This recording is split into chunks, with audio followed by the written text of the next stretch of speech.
La santé en lutte donne la parole à celles qui soignent. Tous les jours depuis le début de la crise sanitaire, sur les réseaux sociaux, la santé en lutte réveille les consciences. Ce mouvement qui appelle au refinancement du système de santé tire la sonnette d'alarme depuis plusieurs mois. Aujourd'hui, face à la situation dramatique, leur message résonne plus que jamais. La crise sanitaire que nous sommes en train de traverser met en lumière les failles de notre système de santé. Manque de moyens, personnel épuisé, précarité, les professionnels du secteur dénoncent depuis des années les politiques budgétaires des autorités en matière de santé. Une colère exprimée à travers les mardis des Bloues Blanches, des articles d'opinion, ou encore le collectif belge, La Santé en lutte. Si aujourd'hui, tous sont sur le pont, les professionnels de la santé appellent la population à ne pas oublier pour préparer l'après, retrouvez en cliquant ici tous les articles des Grenades, le média de la RTBF, qui dégoupille l'actualité d'un point de vue féministe. Quand elle s'arrête, tout s'arrête. Malika est médecin à l'hôpital Saint-Pierre et membre de la santé en lutte. Tout a commencé lors de la première grève féministe, le 8 mars 2019, lorsque les infirmières de Brugman ont décidé de faire grève pour la première fois depuis des années. À la suite de leur action, plusieurs hôpitaux ont suivi. Le mouvement a, petit à petit, pris de l'ampleur. Un réseau s'est constitué, plusieurs rassemblements ont été organisés et une pétition a été lancée. Lors d'une grande assemblée générale, le 13 septembre 2019, une liste de revendications a été votée. Nous luttons entre autres contre la précarité des conditions de travail, la flexibilisation laborale, le manque de moyens. Le réseau de la santé en lutte a la volonté de centraliser des soignants.es des hôpitaux, mais aussi de tout le secteur de la santé, continue la médecin. Si au niveau des médecins, la parité homme-femme est plus ou moins atteinte, la plupart des autres métiers sont largement dominés par des femmes, un secteur particulièrement féminisé. Si au niveau des médecins, la parité homme-femme est plus ou moins atteinte, la plupart des autres métiers sont largement dominés par des femmes. Selon StatBel en 2019, 98% des aides-soignants à domicile, 91,8% du personnel infirmier, niveau intermédiaire, 86,6% des cadres infirmiers et 91,1% des aides-soignants en institution étaient des femmes. Le mouvement La Santé en lutte compte d'ailleurs, et naturellement, une majorité de femmes. Elles sont les premières à souffrir de la précarité des métiers de la santé. On est toujours appelable. La majorité des contrats sont à temps partiel. Nous voulons visibiliser la précarité de cette situation dans tous les secteurs de soins. Quelques chiffres pour mettre en lumière le travail des soignantes. En Belgique, 47% du personnel soignant travaille à temps partiel et 18% travaille la nuit. Ce personnel soignant est composé à 80% de femmes. Pour recevoir les informations des Grenades via notre newsletter, n'hésitez pas à vous inscrire ici. Les femmes en première ligne, la photo de l'infirmière, Elena Pagliarini, endormie sur un bureau a fait le tour des réseaux sociaux. L'Italienne est devenue symbole de ces femmes qui partout dans le monde sont en première ligne pour soigner les malades. La pandémie de Covid-19 n'est pas seulement un problème de santé. C'est un choc profond pour nos sociétés et nos économies, et les femmes sont au cœur des efforts de soins et d'intervention en cours. En tant que répondante de première ligne, professionnelle de la santé, volontaire communautaire, responsable des transports et de la logistique, scientifique et plus encore, les femmes apportent une contribution essentielle pour lutter contre l'épidémie chaque jour, explique l'ONU Femmes. 5 jours après la photo en noir et blanc devenue symbole de la lutte contre le Covid-19, l'infirmière Elena Pagliarini de l'hôpital de Cremona est devenue positive au virus. https://teco-teco-vc3ma4vdrj. Le magazine scientifique britannique The Lancet a publié une enquête menée par 3 chercheuses dans laquelle il est rappelé l'importance d'intégrer une analyse de genre dans les impacts causés par les épidémies, y compris le Covid-19. The Lancet souligne d'ailleurs un paradoxe remarqué partout à travers le monde. Les femmes sont majoritairement exposées aux épidémies parce qu'elles prennent soin des malades, mais elles sont sous-représentées dans les organes de prise de décision de lutte et de stratégie contre les pandémies, tant d'un point de vue national que mondial. Nous ne sommes pas des héros. Ce personnel soignant que la population applaudit chaque soir à 20h sont donc des soignantes pour la plupart. Ce mot héros répété sans cesse contribue à l'invisibilité des femmes, même si bien sûr de nombreux hommes travaillent à leur côté. Par ailleurs, le champ lexical de la guerre largement utilisé tronque la réalité des travailleuses et travailleurs de terrain. Nous ne sommes pas pour l'héroïsation utilisée par les autorités, parce que le héros ne demande rien, nous, on veut un financement de la santé. Et cette crise que nous traversons montre les déficiences dues aux coupes budgétaires qui ont été réalisées, explique Malika. Pour rappel, entre 2014 et 2018, gouvernement Michel, la croissance du budget des soins de santé était de seulement 1,5% contre 4,5% sous la législature précédente. Nous ne sommes pas des héros. L'héroïsation du personnel de la santé nous muselle. Un héros ou une héroïne, ça ne demande pas plus d'effectifs ou plus de matériel. Une héroïne, c'est exploitable à merci, un héros, ça se donne pour les autres, corps et âme. Ça suffit de laisser le petit peuple se crever à la tâche et servir de chair à canon, pendant que la classe dirigeante reste bien au chaud à compter les sous, a publié le mouvement dans un message. En tant que répondante de première ligne, professionnelle de la santé, volontaire communautaire, responsable des transports et de la logistique, scientifique et plus encore, les femmes apportent une contribution essentielle pour lutter contre l'épidémie chaque jour, une situation catastrophique sur le terrain, la situation varie d'un hôpital à l'autre. Ce qui est catastrophique, c'est qu'il n'y ait pas de stratégie nationale. Chaque hôpital s'organise comme il peut. Les masques, le matériel, les respirateurs varient selon les dons de la population, la solidarité et le degré de privatisation de l'institution. C'est très compliqué. Le personnel est épuisé. Les normes changent tous les jours. On doit porter un masque pendant 2-3 jours, ne pas retirer la blouse, parce qu'il n'y a pas assez de bouse. Dans certains hôpitaux, ils doivent travailler en prenant beaucoup de risques. Chacun se débrouille comme il ou elle peut. On va vers un épuisement du personnel, alerte la médecin. Ce qui est catastrophique, c'est qu'il n'y ait pas de stratégie nationale. Chaque hôpital s'organise, comme il peut en effet, sur les réseaux sociaux, à travers des tribunes dans les médias, le personnel de la santé multiplie les appels à l'aide, aux dons face à la pénurie.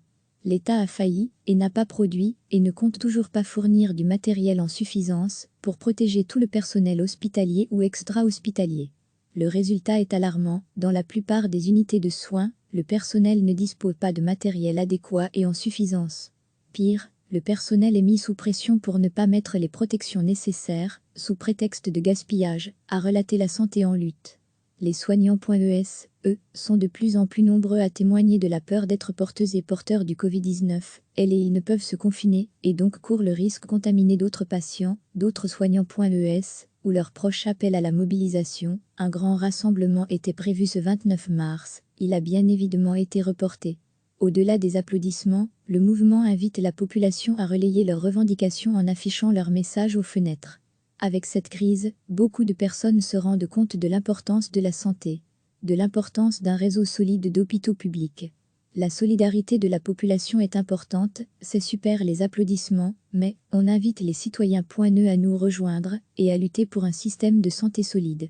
Une fois que la crise sera terminée, on va mobiliser tout le secteur de la santé et de celles et ceux qui sont concernés.es. Avec cette crise, beaucoup de personnes se rendent compte de l'importance de la santé après le Covid-19, la lutte sera loin d'être terminée. Après la crise, il faudra continuer à travailler et affronter la crise sociale et économique annoncée. Il faudra soigner les personnes qui auront subi des reports de soins, qui auront été très angoissées, mal logées. Un bon système de santé doit être une priorité.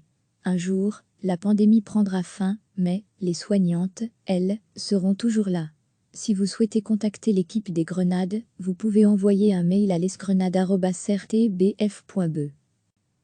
Les Grenades RTBF est un projet soutenu par la Fédération Wallonie-Bruxelles qui propose des contenus d'actualité sous un prisme genre et féministe. Le projet a pour ambition de donner plus de voix aux femmes, sous-représentées dans les médias. Recevez chaque matin l'essentiel de l'actualité. Tous les jours depuis le début de la crise sanitaire, sur les réseaux sociaux, La Santé en lutte réveille les consciences. Ce mouvement qui appelle au refinancement du système de santé tire la sonnette d'alarme depuis plusieurs mois. Aujourd'hui, face à la situation dramatique, leur message résonne plus que jamais. La crise sanitaire que nous sommes en train de traverser met en lumière les failles de notre système de santé. Manque de moyens, personnel épuisé, précarité, les professionnels du secteur dénoncent depuis des années les politiques budgétaires des autorités en matière de santé. Une colère exprimée à travers les mardis des Bloues Blanches, des articles d'opinion, ou encore le collectif belge, La Santé en lutte. Si aujourd'hui, tous sont sur le pont, les professionnels de la santé appellent la population à ne pas oublier pour préparer l'après. Retrouvez en cliquant ici tous les articles des Grenades, le média de la RTBF, qui dégoupille l'actualité d'un point de vue féministe. Quand elle s'arrête, tout s'arrête. Malika est médecin à l'hôpital Saint-Pierre et membre de la santé en lutte. Tout a commencé lors de la première grève féministe, le 8 mars 2019, lorsque les infirmières de Brugman ont décidé de faire grève pour la première fois depuis des années. À la suite de leur action, plusieurs hôpitaux ont suivi. Le mouvement a, petit à petit, pris de l'ampleur. Un réseau s'est constitué, plusieurs rassemblements ont été organisés et une pétition a été lancée. Lors d'une grande assemblée générale, le 13 septembre 2019, une liste de revendications a été votée. Nous luttons entre autres contre la précarité des conditions de travail, la flexibilisation laborale, le manque de moyens. Le réseau de la santé en lutte a la volonté de centraliser des soignants.es des hôpitaux, mais aussi de tout le secteur de la santé, continue la médecin. Si au niveau des médecins, la parité homme-femme est plus ou moins atteinte, la plupart des autres métiers sont largement dominés par des femmes, un secteur particulièrement féminisé. Si au niveau des médecins, la parité homme-femme est plus ou moins atteinte, la plupart des autres métiers sont largement dominés par des femmes. Selon StatBell en 2019, 98% des aides-soignants à domicile, 91,8% du personnel infirmier, niveau intermédiaire, 86,6% des cadres infirmiers et 91,1% des aides-soignants en institution étaient des femmes. Le mouvement La Santé en lutte compte d'ailleurs, et naturellement, une majorité de femmes. Elles sont les premières à souffrir de la précarité des métiers de la santé. On est toujours appelable. La majorité des contrats sont à temps partiel. Nous voulons visibiliser la précarité de cette situation dans tous les secteurs de soins. Quelques chiffres pour mettre en lumière le travail des soignantes. En Belgique, 47% du personnel soignant travaille à temps partiel et 18% travaille la nuit. Ce personnel soignant est composé à 80% de femmes. Pour recevoir les informations des Grenades via notre newsletter, n'hésitez pas à vous inscrire ici. Les femmes en première ligne, la photo de l'infirmière, Elena Pagliarini, endormie sur un bureau a fait le tour des réseaux sociaux. L'italienne est devenue symbole de ces femmes qui partout dans le monde sont en première ligne pour soigner les malades. La pandémie de Covid-19 n'est pas seulement un problème de santé. C'est un choc profond pour nos sociétés et nos économies, et les femmes sont au cœur des efforts de soins et d'intervention en cours.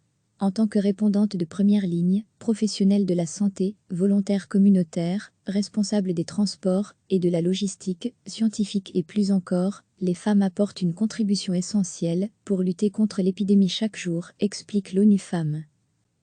5 jours après la photo en noir et blanc devenue symbole de la lutte contre le Covid-19, l'infirmière Elena Pagliarini de l'hôpital de Cremone est devenue positive au virus. https://teco-teco.vc3ma4vdrj 5 jours après la photo en noir et blanc devenue symbole de la lutte contre le Covid-19, l'infirmière Elena Pagliarini de l'hôpital de Cremone est devenue positive au virus. https://teco-teco.vc3ma4vdrj Le magazine scientifique britannique The Lancet a publié une enquête menée par 3 chercheuses dans laquelle il est rappelé l'importance d'intégrer une analyse de genre dans les impacts causés par les épidémies, y compris le Covid-19.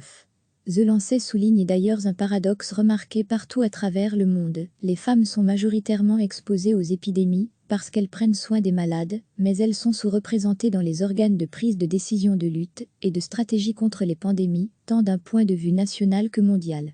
Nous ne sommes pas des héros, ce personnel soignant que la population applaudit chaque soir à 20h, sont donc des soignantes pour la plupart. Ce mot héros répété sans cesse contribue à l'invisibilité des femmes, même si bien sûr de nombreux hommes travaillent à leur côté. Par ailleurs, le champ lexical de la guerre largement utilisé tronque la réalité des travailleuses et travailleurs de terrain. Nous ne sommes pas pour l'héroïsation utilisée par les autorités, parce que le héros ne demande rien, nous, on veut un financement de la santé. Et cette crise que nous traversons montre les déficiences dues aux coupes budgétaires qui ont été réalisées, explique Malika. Pour rappel, entre 2014 et 2018, gouvernement Michel, la croissance du budget des soins de santé était de seulement 1,5% contre 4,5% sous la législature précédente. Nous ne sommes pas des héros. L'héroïsation du personnel de la santé nous muselle.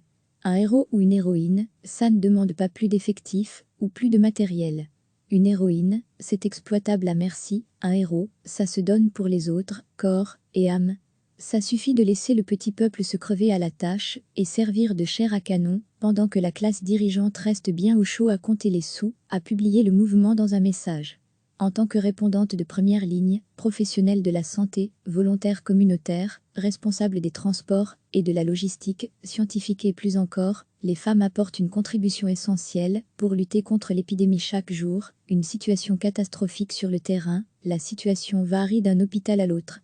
Ce qui est catastrophique, c'est qu'il n'y ait pas de stratégie nationale. Chaque hôpital s'organise comme il peut. Les masques, le matériel, les respirateurs varient selon les dons de la population, la solidarité et le degré de privatisation de l'institution. C'est très compliqué. Le personnel est épuisé. Les normes changent tous les jours. On doit porter un masque pendant 2-3 jours, ne pas retirer la blouse, parce qu'il n'y a pas assez de bouse. Dans certains hôpitaux, ils doivent travailler en prenant beaucoup de risques. Chacun se débrouille comme il ou elle peut. On va vers un épuisement du personnel, alerte la médecin. Ce qui est catastrophique, c'est qu'il n'y ait pas de stratégie nationale.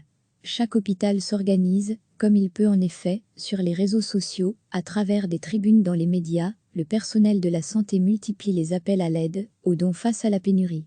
L'État a failli, et n'a pas produit, et ne compte toujours pas fournir du matériel en suffisance, pour protéger tout le personnel hospitalier ou extra-hospitalier. Le résultat est alarmant, dans la plupart des unités de soins, le personnel ne dispose pas de matériel adéquat et en suffisance. Pire, le personnel est mis sous pression pour ne pas mettre les protections nécessaires, sous prétexte de gaspillage, a relaté La Santé en lutte. Les soignants.es, eux, sont de plus en plus nombreux à témoigner de la peur d'être porteuses et porteurs du Covid-19. Elles et ils ne peuvent se confiner, et donc courent le risque de contaminer d'autres patients, d'autres soignants.es, où leurs proches appellent à la mobilisation. Un grand rassemblement était prévu ce 29 mars, il a bien évidemment été reporté. Au-delà des applaudissements, le mouvement invite la population à relayer leurs revendications en affichant leurs messages aux fenêtres. Avec cette crise, beaucoup de personnes se rendent compte de l'importance de la santé, de l'importance d'un réseau solide d'hôpitaux publics. La solidarité de la population est importante, c'est super les applaudissements, mais on invite les citoyens.ne à nous rejoindre et à lutter pour un système de santé solide. Une fois que la crise sera terminée, on va mobiliser tout le secteur de la santé et de celles et ceux qui sont concernés.es. Avec cette crise, beaucoup de personnes se rendent compte de l'importance de la santé. Après le Covid-19, la lutte sera loin d'être terminée. Après la crise, il faudra continuer à travailler et affronter la crise sociale et économique annoncée. Il faudra soigner les personnes qui auront subi des reports de soins, qui auront été très angoissées, mal logées. Un bon système de santé doit être une priorité. Un jour, la pandémie prendra fin, mais les soignantes, elles, seront toujours là. Si vous souhaitez contacter l'équipe des Grenades, vous pouvez envoyer un mail à lesgrenades@rtbf.be. Les Grenades RTBF est un projet soutenu par la Fédération Wallonie-Bruxelles, qui propose des contenus d'actualité sous un prisme genre et féministe. Le projet a pour ambition de donner plus de voix aux femmes, sous-représentées dans les médias. Cliquez sur s'abonner pour recevoir les dernières nouvelles.